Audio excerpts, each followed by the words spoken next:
په مات بنګړي پورې زړه ولې تړې ما لیوني پورې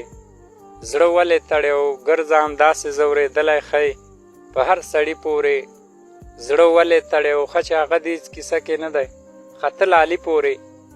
زړه ولې تړې او زه د لمنه پورې تار نه تړم ته مې زړګي پورې زړه ولې تړې. یو ځل بیا را سره نسیم بهار صاحب دی او ناست ملګري را سره صدیق افغان او په څنګ کې قاري صاحب حسین وصال او را سره لال نصیر او همداسې نسیم بهار. نو له نسیم بهار نه شعرونه اورو له موږ سره اوسئ نوم او څېرې سره به اشنا یاستئ نو زه وایم چې ډایرکټه به شعرونه ترې واورو. نسیم وروره شعرونه به درنه اورو. مننه. شعرونه درته وایم چې غربت خراب نه کړم غم خراب کړم غربت خراب نه کړم غم خراب کړم زه ستا په مړو سترګو کې نم خراب کړم زه د بل چا په پیغور نه شوم خفه خو زه پیغور د خپل صنم خراب کړم یو سړي باندې باور مې وکړ زه یو ابلیس لکه آدم خراب کړم یوې جینۍ راته سترګک وواهه یوې جینۍ په دا رقم خراب کړم پسې مې هر یو ځای کتلی ورک دی د غره سړی ښار ته راغلی ورک دی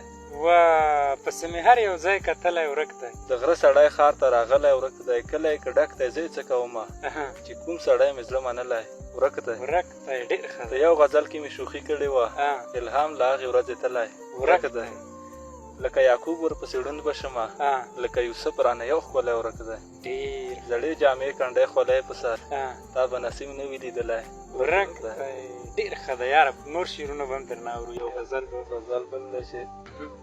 سر مې وهي او که سینه مې وهي یو قرضداره دروازه مې وهي سبق ته نه ځم مزدوري کومه بیلچه وهم او بیلچه مې وهي خدایه پوهېږې ته خو هر څه وینې خپل ورور د بل په اشاره مې وهي خدایه پوهېږې ته خو هر څه وینې خپل ورور د بل په اشاره مې وهي ما غورځولې وه په لویه لاره هغه اوله سپاره مې وهي دغه باید بیا ووایه ما غورځولې وه په لویه لاره هغه اوله سپاره مې وهي زه د خپل ورور په ترکۍ خفه یم خپله خرابه عقیده مې وهي وهي مې هم او ملامت مې هم کړي څه په کافره طریقه مې وهي ډېر ښه دی وهي مې هم او ملامت مې هم کړي څه په کافره طریقه مې وهي نسیمه مخې ته به بیا نه راځې هغه له تا کړې توبه مې وهي. ډېر خوندور وی چې تمامه د ښکلا په جینکو ښې ځوانۍ مو کړې تباه په جینکو او ډېرو ځان په هلکانو باندې وخوړ مونږ وخوړه دنیا په جینکو او په دیدارو جرګه کېناستله ګوره فیصله به کوي بیا په جینکو که لندن او د پارس چینکۍ راکړي وا به یې نخلم د پکتیا په جینکو